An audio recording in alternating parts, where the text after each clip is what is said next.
సాధారణ రైతు కుటుంబంలో జన్మించిన ధర్మవరం మన్నే సుబ్బారెడ్డి డోను ప్రజల రుణం తీర్చుకుంటారన్నారు. బీసీ జనార్దన్ రెడ్డి తనకు ధైర్యం నింపుతూ ఎమ్మెల్యే అభ్యర్థిత్వాన్ని వదులుకున్నందున సముచిత స్థానం కల్పించేందుకు కృషి చేస్తారని హామీ ఇచ్చారన్నారు.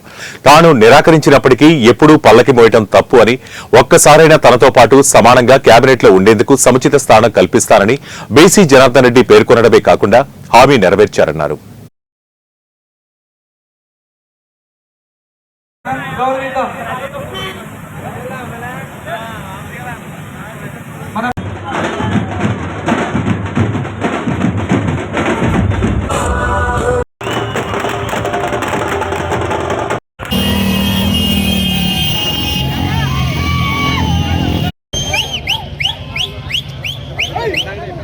మన ప్రియతమ నాయకులు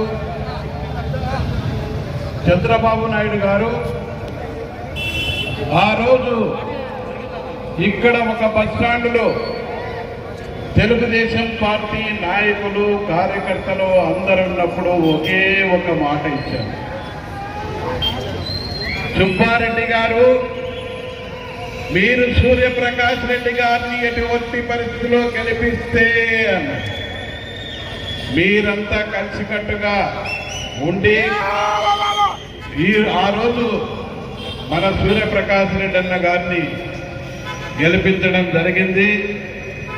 ఏదైతే అదే విధంగా నేను ప్రకాష్ అన్నతో కాంప్రమైజ్ అయిన రోజు బీసీ జనార్దన్ రెడ్డి అన్న ఒకే ఒక మాట చెప్పాడు, తొడగొట్టి చెప్పాడు, చేతులు ఊపి చెప్పాడు, నేను సుబ్బారెడ్డిని కేబినెట్ లో నాతో సమానంగా గుర్తుపెట్టుకుంటా.